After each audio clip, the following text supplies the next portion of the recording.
Hello, Alex Sasser here, hosting another episode of Touching Lives with Dr. James Merritt. Today's message is coming up, but first, let me share with you a few updates about our ministry. The annual Mountaintop Conference in beautiful Pigeon Forge, Tennessee is scheduled for September 30th through October 2nd. Go to mountaintopconference.com for more information and to book your tickets. Next, be sure to download the free Touching Lives mobile app on your smartphone, where you can watch Dr. Merritt's sermons, read our daily devotionals, and study the Bible anytime, anywhere. Simply search for Touching Lives in the App Store to find the app. And finally, if you ever have any prayer needs, be sure to call our Help Center at 800-413-1131 or go to our prayer wall on our website at touchinglives.org to leave your request there. Thank you for joining us today. And now here is today's sermon from Dr. James Merritt. You know, one of the advantages of growing older and getting a few more years under your belt is the opportunity to learn. I'll tell you something I learned. I went to a lot of schooling in my life. I went to elementary school, I went to high school, I went to college. I spent 7 years in graduate school. I got a Master of Divinity and a PhD. And I remember taking my orals for my dissertation and finally realizing, you know, all my schooling was over. But I'll tell you what I came soon to remember and find out. School may be over, learning never is. In fact, I'm absolutely convinced that the day you quit learning is the day you quit living. The day you quit, you lose your desire to learn is the day that you're really no longer really living the way you ought to. I have a goal in my life. Every day, I want to learn something new. Yeah, I'll either do it in reading a book, a magazine, perusing the internet, asking questions of people. I just got back just a while ago with a guy in our church who is in a very unique profession. I went and visited him in his business, learned a lot about his particular business. I had no idea that even existed. And I have learned a lot, and I still have a lot to learn, and I can't wait to learn even more. But I want to tell you one of the greatest lessons I have ever learned in life. As a matter of fact, I'm reminded of it almost every single day. Here it is. It pays to be kind. I mean, it pays unbelievable dividends to be kind. A surefire way to win friends and influence people. Just be kind. A sure way to tear down walls and build bridges. Just be kind. Kindness, I've learned, and I've been married over 4 decades, kindness can be the sweetener in the tea of marriage. There's nothing that can strengthen your marriage more than just being kind. If you're a parent, you will never teach your child a greater lesson than simply how to be kind to every single person that they meet. And the reason I want to talk about kindness today is because, in my opinion, and I think you'll agree with this, kindness is becoming an increasingly rare commodity in our society. We have become a society in which the milk of human kindness has spoiled. In a recent magazine poll, 89% of Americans think that rudeness, incivility, and a lack of kindness has become a serious problem. More than 3 in 4 say it's gotten worse in the last 10 years. You'll be hard-pressed to ever go a day in your life when you won't meet someone that needs a kind word, that needs a kind gesture, that just needs to be reached out to in kindness. And it's impossible not to be unbelievably blessed when somebody sends a kind deed or a kind word your way. You know, there's an old saying that's been around for a long time: kill them with kindness. You know, you really can kill a lot of things with kindness. You ever thought about it? You can kill animosity with kindness. You can kill bitterness with kindness. You can kill anger with kindness. You can kill hard feelings with just a little kindness. You can kill someone's bad day just by showing a little kindness. And I was trying to think of a good definition of kindness. What do I mean by that? And I came up with this thought. Kindness is treating others the way God treats you. Kindness is treating others the way God treats you. There's a great verse, one of my favorite verses that a man named Paul wrote in the book of Ephesians, and it goes like this: be kind and compassionate to one another, forgiving each other, just as in Christ God forgave you. Jesus, who was God in the flesh, was a walking, talking example of how to be kind. You know, the more I study Jesus, the more I'm amazed at Jesus, the more he absolutely astounds me, the more I'm in awe of him. And I got to thinking the other day, here was a man, now think about it. Here was a man who walked on water, healed the sick, raised the dead, fed the crowds, made the blind to see, the deaf to hear, even went so far as to provide salvation for the entire world, and yet he never one time ever turned away anybody that wanted to see him. He never said, come back. He never said, I don't have time. He never said, I'm too tired. He never said, make another appointment. He always had time to talk to anyone who wanted to talk to him. And he always had time to speak a kind word or to do a kind deed. Now, what makes that even more remarkable is 2,000 years ago, you would realize that Jesus came into a world that was very, very unkind. In his day, there were no hospitals. There were no orphanages.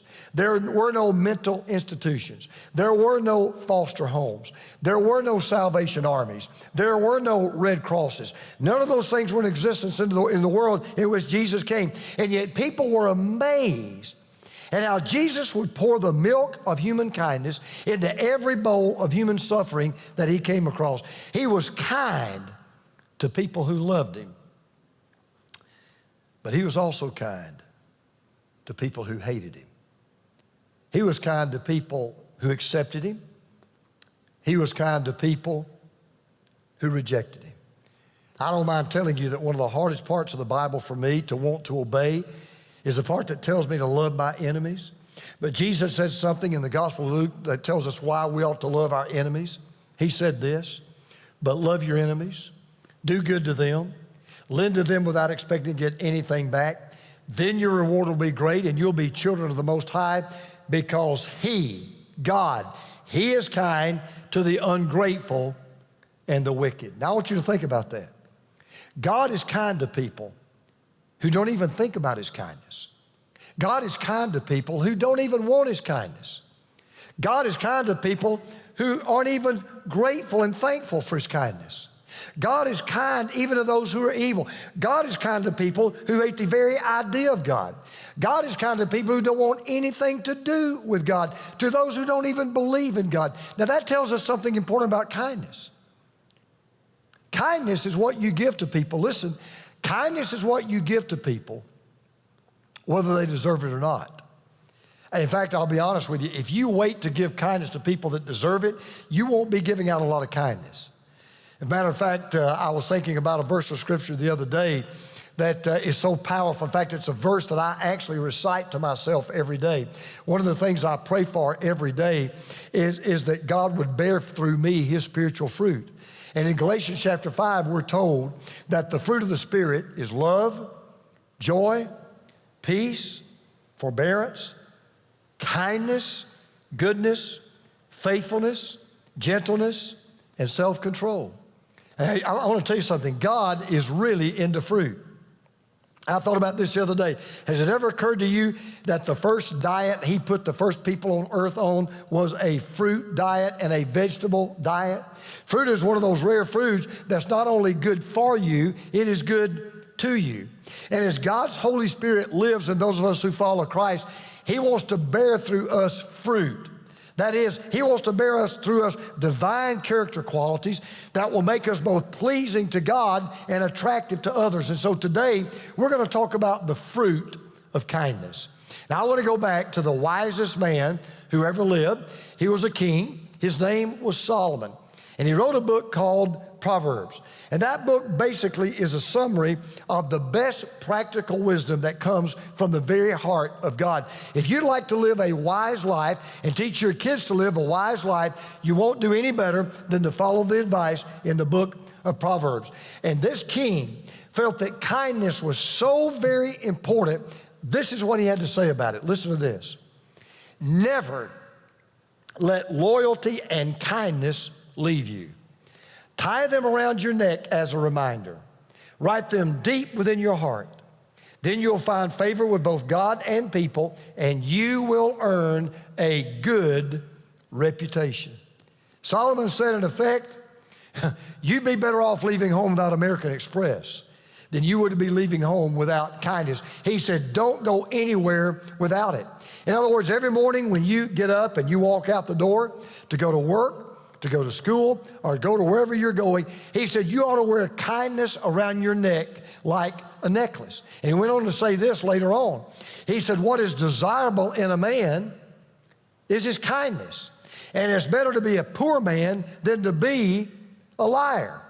There is nothing that people want from you and enjoy from you and will cause people to remember you more than simply being kind. I have never, ever in my entire life made a mistake by being too kind to someone. So what I'd like to do today is share with you 3 secrets on how to kill people with kindness. Number 1, show kindness with your deeds. Show kindness with your deeds. Now, one of the things I'm always reading about, studying about is leadership. I'm reading a book right now on presidential leadership. And I want to be the best leader that I possibly can. And one of the things I've learned is this: tenderness can motivate people in ways that toughness never can. Now, I realize sometimes you got to be tough as a leader. I understand that. I get that. But by and large, average day, you will get more with honey than you'll get with vinegar. You'll get more with a tender word than a tough touch. And great leaders, I've learned, they don't drive people with the crack of the whip. They lead people with the warmth of a kind word. I don't want to get political here, and I don't really care what you think about him as a president. You're welcome to your opinion. But I don't think anybody would disagree that in his own right, Ronald Reagan was in many ways a great leader. You may not like the way he led, you may not like where he led, but he was a great leader. And one of the things that endeared Ronald Reagan to so many people was he was just really, really kind. And I read a story about him one time that just touched my heart, and I think it will bless you as well. He wasn't even the President of the United States when this story took place. He was actually the governor of California. It was 1976, and he was running for president, and he was getting ready for a rally in North Carolina. In fact, he was in a parking lot. And a lady came over to one of his aides, and she said, excuse me. She said, I've got a group of blind kids here from a special school, and they can't see Governor Reagan. And I was just wondering, would you have Governor Reagan come over and just tell them hello? Well, the aide went over and he passed the request along to Reagan's chief of staff, who at that time was Michael Deaver. And he went over to Ronald Reagan and he gave him the request. And Governor Reagan said, Mike, I'll be glad to do it under one condition. He said, I don't want any photographers. I don't want any pictures at all. So when the rally was over, they excused all the photographers. And here was a man now in the middle of a presidential campaign, and the press would have gone wild. His PR team would have killed for a photo of him with this group of blind kids, but Reagan wasn't going to do that. He just wanted this to be between him and those kids. So Reagan waited around until all the reporters and all the photographers got back on the bus. When they got back on the bus and they cleared out, Reagan went over to the area behind that podium, like this podium here, where the blind children were. There were about 7 kids. They're about 9 years old. All of them were blind. Listen to this. Reagan didn't just walk over and speak to those kids and leave. He sat down on the pavement of that parking lot. He began to talk to them. And after the kids asked a couple of questions, he said, now, I have a question for all of you. He said, would you like to touch my face so you can get a better understanding of how I look? Well, those kids squealed out in excitement, and they said they would. And Ronald Reagan, governor of California, running for president of the United States, sat there while one by one, those little blind kids began moving their fingers over his face just to see what he looked like. 25 years later, that aide said, quote, the only picture of that scene is the picture in my mind, but I can still see those little kids touching Ronald Reagan's face and smiling those really big smiles and thinking, what a kind man he is. Now, I want to give you some advice if you want to live a happy life. And I'm going to tell you up front, I want to live a happy life. But if you want to live a happy life, take every chance you get. Take every opportunity that comes your way just to be kind to other people. Because as the great poet Ralph Waldo Emerson once said, you cannot do a kindness too soon, and you'll never know how soon it will be too late. So first of all, show kindness with your deeds. Then secondly, share kindness with your words. Share kindness with your words.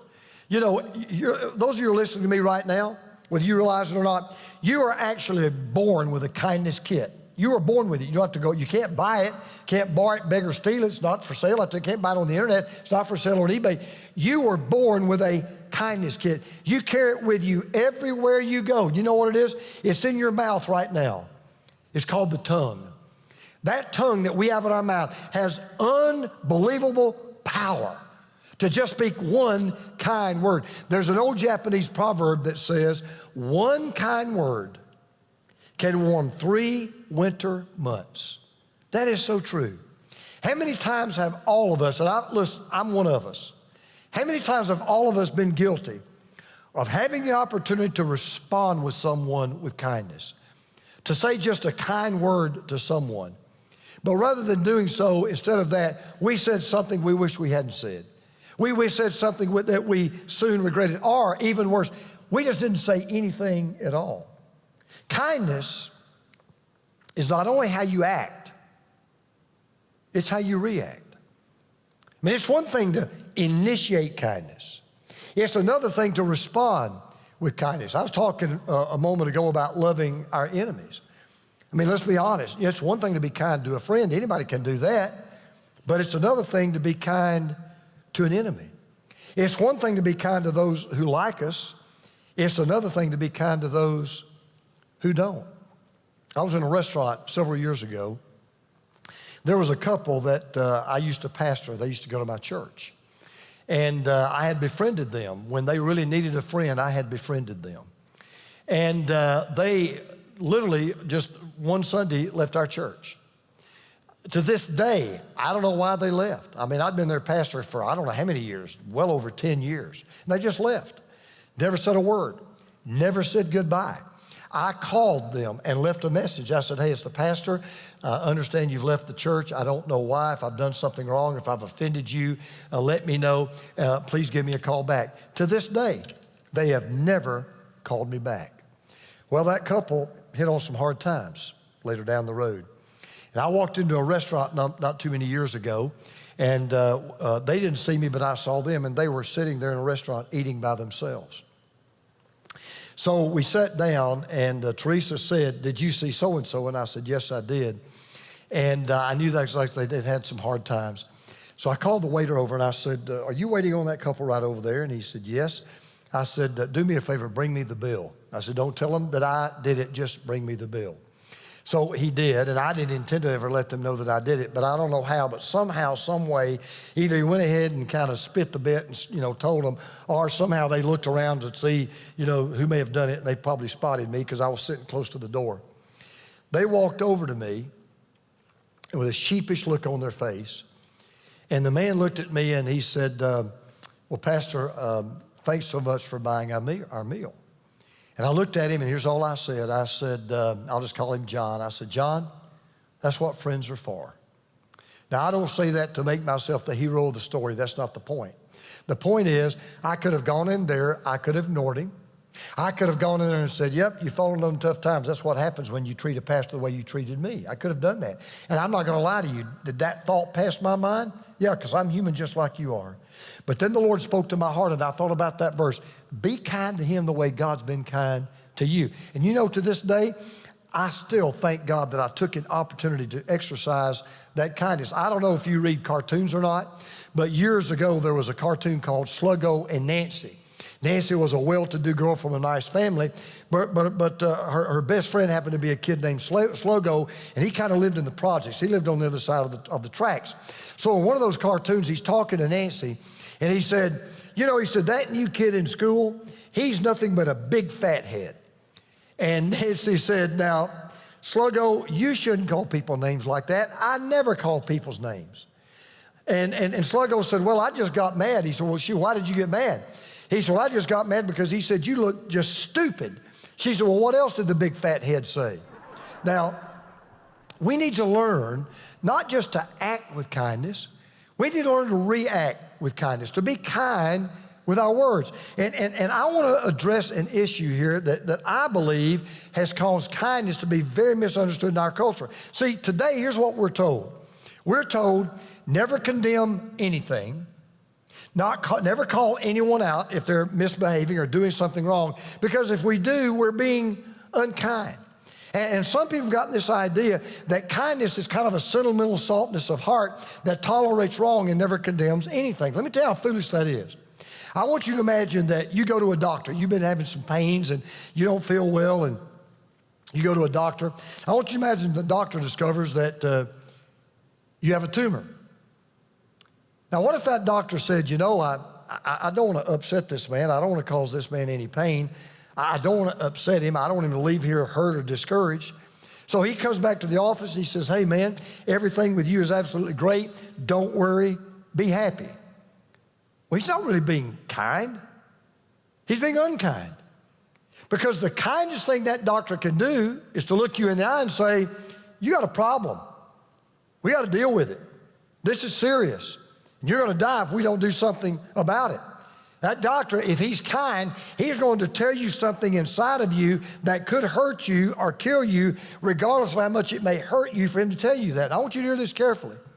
When someone like me, when a God-called preacher of the word, when we stand up and we talk about sin, whether it's sexual sin or financial sin or marital sin or emotional sin or mental sin, please hear me. I am not being unkind. We are not being unkind. We are being as kind as we know how to be. Because sometimes when people bring true constructive criticism, and I do mean constructive, they're not being unkind, they're being kind. And I say that to make a point. It is kind to confront wrong when it's wrong.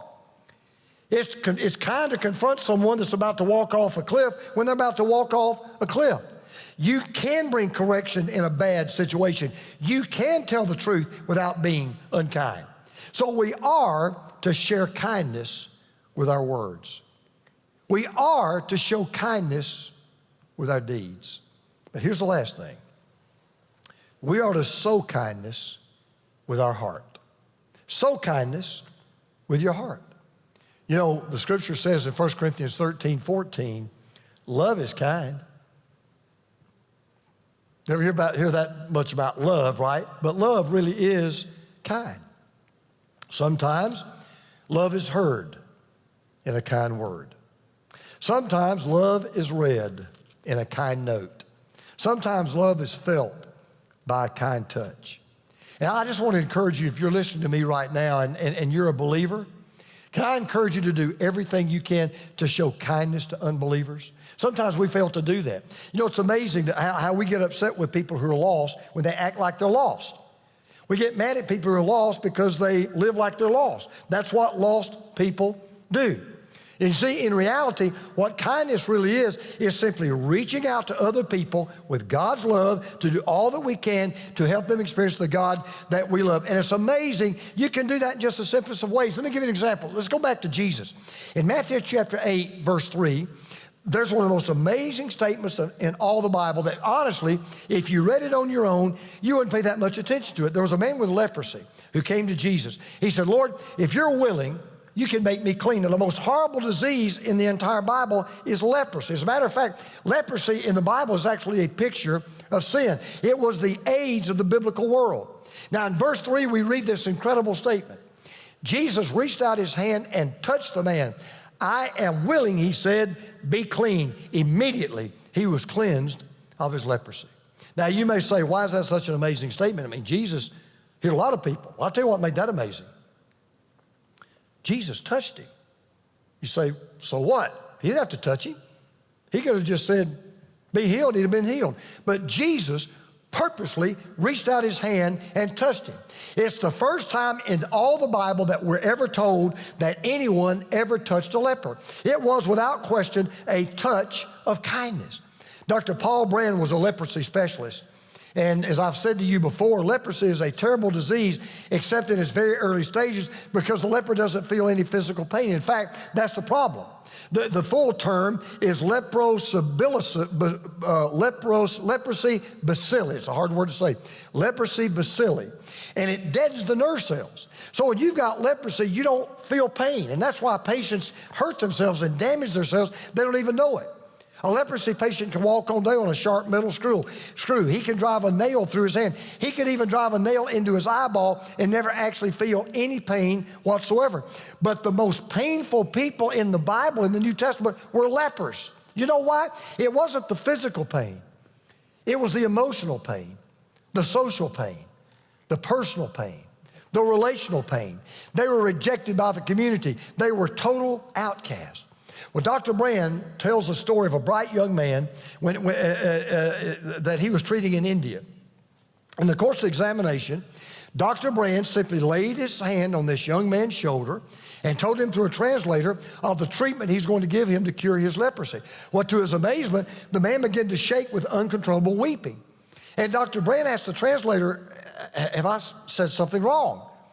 And when the translator asked this young man why he was crying, the translator turned to Dr. Brand and he said, Dr. Brand, the reason he's crying is because you put your hand on his shoulder. And Dr. Brand said, why is that such a big deal? He said, sir, in all these years he's had leprosy, you are the first person that's ever touched him. His mother wouldn't touch him. His father wouldn't touch him. His brothers wouldn't touch him. His sisters wouldn't touch him. Nobody would touch him. You are the first person who has reached out and touched him. So listen, there's a world out there that's covered with the leprosy of sin.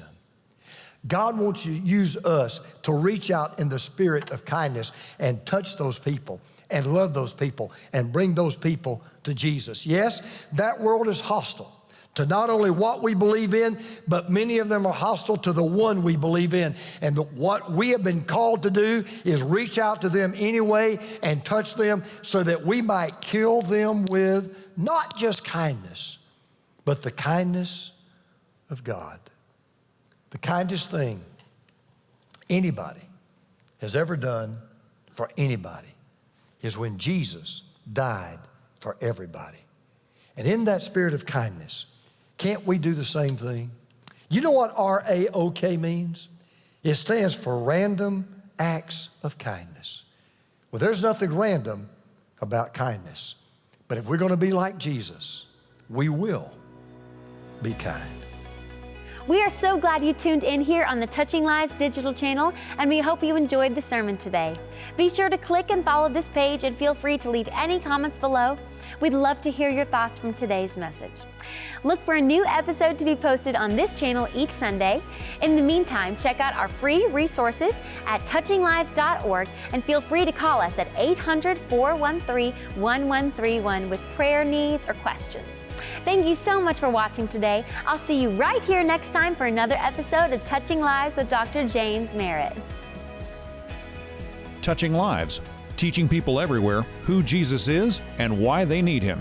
This program is sponsored by Touching Lives Ministries and is made possible by the grace of God and your faithful prayers and gifts.